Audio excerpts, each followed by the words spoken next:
वज़ीर-ए-आज़म इमरान खान कहते हैं गैर मुल्की हाथ मेरी हुकूमत ख़त्म कराना चाहते हैं। अगले इलेक्शन में सीटें देने का लालच और 15 से 18 करोड़ बोली लगाई जा रही है। उन्होंने कहा कि माइंड गेम चल रही है और मैं इसका माहिर हूं। अपने लोगों से कहा कि पैसे लें और पनाहगाहें बनाएं। वज़ीर-ए-आज़म ने कहा वज़ीर आला को तब्दील करना आसान नहीं, तरीक़ाकार होता है।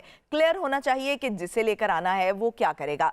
कहा ये ऑपोजिशन की आखिरी वारदात है, इन्हें क्रश करेंगे। इमरान खान ने कहा कि यकीन से कहता हूं कि जहांगीर तरीन गद्दारों का साथ नहीं देगा। हुकूमत कहीं नहीं जा रही, शोर से और तगड़ी हो रही है। अभी काफ़ी गेम चलेगी, 3 हफ्ते बहुत अहम है। सलमान अली आवान हमारे साथ मौजूद हैं। सलमान, बताइएगा वज़ीर-ए-आज़म इमरान खान का इस वक्त में ये बयान किस तरह से जो है वो देखते हैं, इसकी क्या तफसीलात हैं?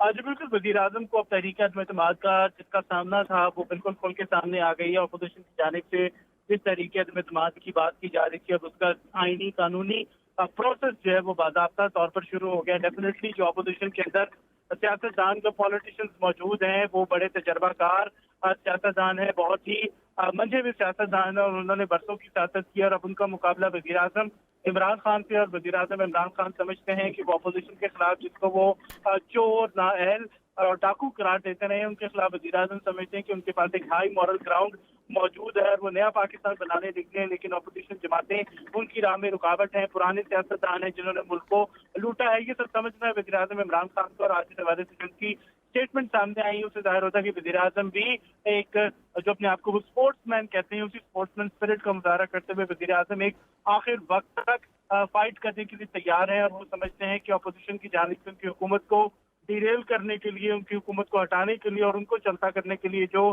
कुछ किया जा सकता था, उसका एक आखिरी या फाइनल वार जो है वो अपोजिशन की जानिब से किया गया। और वज़ीर-ए-आज़म समझते हैं कि वो अपनी परफॉर्मेंस से, अपनी कारकर्दगी से और अपनी जो उनकी एक स्ट्रॉन्ग हेडेडनेस है उसकी बदौलत अपोजिशन को इस बार भी शिकस्त देने में कामयाब हो जाएंगे। क्योंकि अगर अब अपोजिशन की तहरीक अदम-ए-एतमाद नाकाम होती है तो वो आईनी तौर पर, कानूनी तौर पर नेक्स्ट 6 माह तक वज़ीर-ए-आज़म के खिलाफ कोई पार्लिमानी सतह के ऊपर नो कॉन्फिडेंस मोशन नहीं ला सकते। और उसके बाद सब हम जानते हैं कि फाइनल ईयर जो है वो गवर्नमेंट का शुरू हो चुका होगा, इलेक्शन ईयर शुरू हो चुका होगा गवर्नमेंट का, तो वज़ीर-ए-आज़म का ही समझना बजानिब है कि अपोजिशन की जानिब से उनके खिलाफ एक आखिरी वार किया गया और अगर ये वार नाकाम बनाने में कामयाब हो जाते हैं वज़ीर-ए-आज़म इमरान खान तो बिलाशुबा उनकी बड़ी फतह होगी। लेकिन हम देख चुके हैं कि जिस गवर्नमेंट की अगर उसके खिलाफ नो कॉन्फिडेंस मोशन नाकाम भी हो जाए, हमने देखा कि माजी में मोहतरमा बेनज़ीर भुट्टो जो पाकिस्तान की वज़ीर-ए-आज़म की फर्स्ट टाइम वो प्राइम मिनिस्टर बनी थी, उनको भी एक बहुत ही स्ट्रॉन्ग अपोजिशन की जानिब से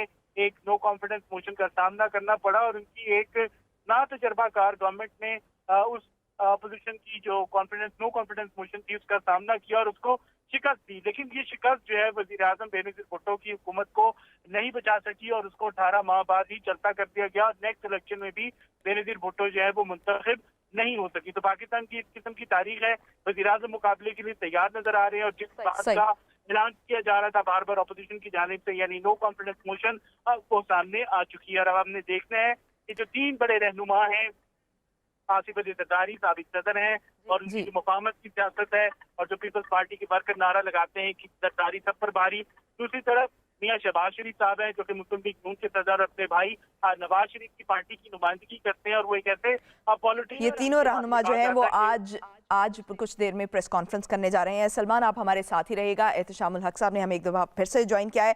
एहतशामुल हक साहब, वज़ीर-ए-आज़म साहब कह रहे हैं कि गैर मुल्की हाथ मेरी हुकूमत ख़त्म कराना चाहते हैं और ये तवक्को भी की जा रही थी, कुछ तबसरा निगार, तज्ज़िया निगार ये कह रहे थे कि वज़ीर-ए-आज़म जो है वो ऐसे टाइम में जब अगर तहरीक अदम-ए-एतमाद आती है तो वो इसी किस्म का बयान देंगे। क्या तबसरा करेंगे आप?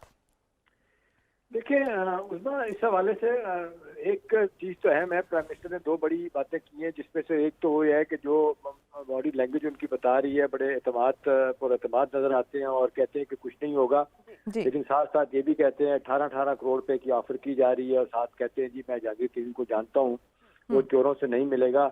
लेकिन वो कह रहे हैं कि पैसे ले लें, पनाहगाहों में लगा दें। देखिए ये तो कहने की बात है ना, पैसे लेके जिन्होंने पैसे लेने हैं वो पनाह गाँव में तो नहीं लगाते ना। आपको पता है जो अपना सियासी मुस्तकबिल जो है ना वो गाँव पे लगाते हैं, वो पनाह उगा के नहीं लगाते, वो अपनी जेबों में डालते हैं, अपने इलेक्शन की तैयारी करते हैं, आगे के मामला बेहतर करने की कोशिश करते हैं। देखिए अहम सवाल यह है कि जो प्राइम मिनिस्टर का स्टेज पे कहना, और जो अक्सर माजरत के साथ सब सुनते हैं कि ये कहा जाता है कि जी बैरूनी ताकतें, हो सकता है बैरूनी ताकतों का भी हो, जिस तरीके से एब्सोल्युटली नॉट कहा गया। 18 कहा जाता है यूरोपियन यूनियन के एम्बेसडर मिलना चाहते थे कि जी यूक्रेन के मामले में उनका साथ दें, मना कर दिया।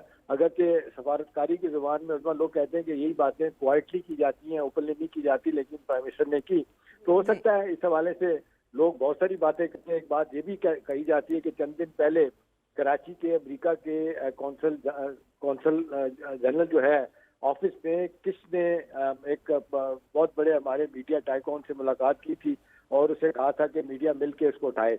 अब ये बातें भी कंफर्म हो रही हैं, तो हो सकता है इसमें वजन भी हो, लेकिन असल बात ये है जो महरुकात उज़्मा होते हैं अंदरूनी तौर पे असल उन्हीं को देखा जाता है। अभी जो सलमान बात कर रहे थे ना, उसमें एक छोटा कमेंट करूंगा, जो उन्होंने कहा कि बीबी अपनी हुकूमत बचा पाई थी 89 में, तो मैं इसमें ऐड कर दूं कि अदारे भी खिलाफ थे, तो वो आसिफ जरदारी साहब जो है ना वो मुतहर्रिक हुए थे और धड़ाधड़ माल चला था, क्योंकि मैं भी इस वक्त मौजूद था, मैंने अपनी आंखों से बहुत सारे मंजर देखे थे और वो पैसे ने अपनी हुकूमत बचा ली थी। और इनके कई पीपल्स पार्टी के MNA थे जिन्होंने जाके बीबी से मुलाकातें की थी और कहा था कि देखें हमें लोग ऑफर कर रहे हैं। कुछ लोग तो ऐसे भी हैं जिन्होंने अपने दोस्त यारों से पैसे लिए 20-20, 25-25 लाख उधार, और जाके कहा देखे थी ये हमें पैसे ऑफर हो रहे हैं, और फिर उनको बढ़ के पैसे ऑफर किए गए तो उन्होंने बाकी दोस्तों को वापस जाके किए। बात यह कि ये तो पैसा तो चलता भी है, तल्लुकात भी चलते हैं, हर तरह का इंफ्लुएंस भी चल रहा होता है, लेकिन अहम बात यह कि 2 दिन में जो डेवलपमेंट हुई है, जितनी सीरियस नोयत की हुई है, तो जाहिर है हुकूमत के लिए लम्हाए फिक्रिया तो हो सकती है। और फिर बार बार यही कहा जाता है, आज प्राइम मिनिस्टर ने फिर कहा है, पहले परसों भी उन्होंने कहा था, एक बड़ी खौफनाक धमकी दी थी कि अगर नाकाम होती है अपोजिशन तो आपको मैं मिलूंगा। इब्तिसाम हक साहब, ऑन अ लाइटर नोट, दूसरी तरफ देखा जाए तो वज़ीर आज़म साहब जो हैं वो उनको ज़मीर का सौदा करने को ही कह रहे हैं, लेकिन वज़ीर आज़म जो है वो हम देख रहे हैं कि इस वक्त बड़े कॉन्फिडेंट हैं। उनका जो करप्शन का बयानिया उनको लग रहा है कि बड़ा कामयाब है और आगे भी ये चलेगा। क्या आप देख रहे हैं कि इमरान खान का जो हाथ है वो हालात की नब्ज़ पर है? देखिए कुछ चीजें माजरत के साथ उज़्मा ऐसी हैं जिनके बारे में आप तबसरा क्या करें। मसलन प्राइम मिनिस्टर का ये कहना आज के जी जहांगीर तरीन को मैं जानता हूँ कि वो चोरों से कभी नहीं मिलेगा, उनको चोर बना के आपने हुकूमत से अलहदा किया, दूर किया, ये भी तो एक बड़ी क्रूड रियलिटी है ना।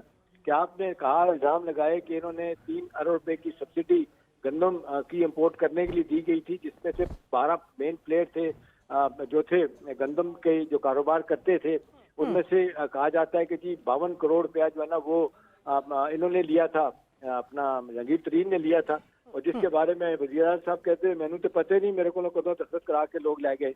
तो बात यह है कि ये आपकी महलियाँ जो है ना आपके लोगों की, ये आपके लिए मुश्किलात तो पैदा करेंगी और करती रहेंगी। अब सवाल इस वक्त यह है कि फायर फाइटिंग के लिए कल आपने देखा आर्मी चीफ से भी प्राइम मिनिस्टर ने मुलाकात की। अब ज़ाहिर है 1-on-1 मीटिंग है, फौरी तौर पर तो हम नहीं कह सकते कि जी क्या बात हुई, लेकिन बज़ाहिर तो लगता है कि इसका तनाज़र और बातों के अलावा ये भी होगा, ये भी बात डिस्कस कीजिए होगी। अब सवाल ये है कि उनकी तरफ से क्या कहा जा रहा है। इनडायरेक्टली जो बातें आती हैं वो तो यही है कि जी न्यूट्रल है, इसी न्यूट्रल होने को अपोजिशन एंजॉय कर रही है, इसी को सामने रखते हुए कहते हैं कि जी हमने अपनी गेम बना ली है। शहबाज जी साहब बड़े जबरदस्त तरीके से दावा कर रहे हैं कि नंबर गेम हमारी पूरी हो गई है। प्राइम मिनिस्टर साहब कहते हैं कि नाकाम होंगे, कुछ नहीं होगा। तो जाहिर है इस वक्त प्राइम मिनिस्टर क्या कहेंगे, ये तो नहीं कहेंगे कि जी हाँ मुझे डर लग रहा है और ये अब कामयाब होने जा रहे हैं। जाहिर है वो तो यही कहेंगे, और इस दौरान डेफिनेटली वो पूरी कोशिश उज़्मा करेंगे इस मूव को स्कटल करने के लिए कि किसी तरह नाकाम हो। अब जाहिर सी बात है उनके पास हुकूमत भी है, उनके पास अदारे भी हैं, उनके पास पैसा भी है। कहने वाले लोग कहते हैं कि उन्होंने भी कह दिया कि जी पैसे खर्चने पड़ते हैं तो जरूर खर्चें, वो डायरेक्ट हो सकता है अपनी जेब से ना दे, उन्हें पता चले कि जी उज़्मा भी बहुत मालदार है, तो इनडायरेक्टली उज़्मा को भी कह देंगे जी 20 करोड़ आप भी दे दें, बाद में आप वसूल कर लेना। तो ये तो सारे हमारे माशरे में सब चीज़ें चलती हैं। माजरत के साथ हमारी हुकूमतें जब शायद 3 साल का वक्त गुजर जाता है तो मुश्किलात शुरू हो जाती हैं, और ये शायद एक ही दफ़ा हुआ है तारीख में 72 साल में उज़्मा कि केपी की हुकूमत दोबारा से PTI की हुकूमत आई है, वरना एक दफ़ा हुकूमत जाने के बाद जल्दी जल्दी कम बैक नहीं करती।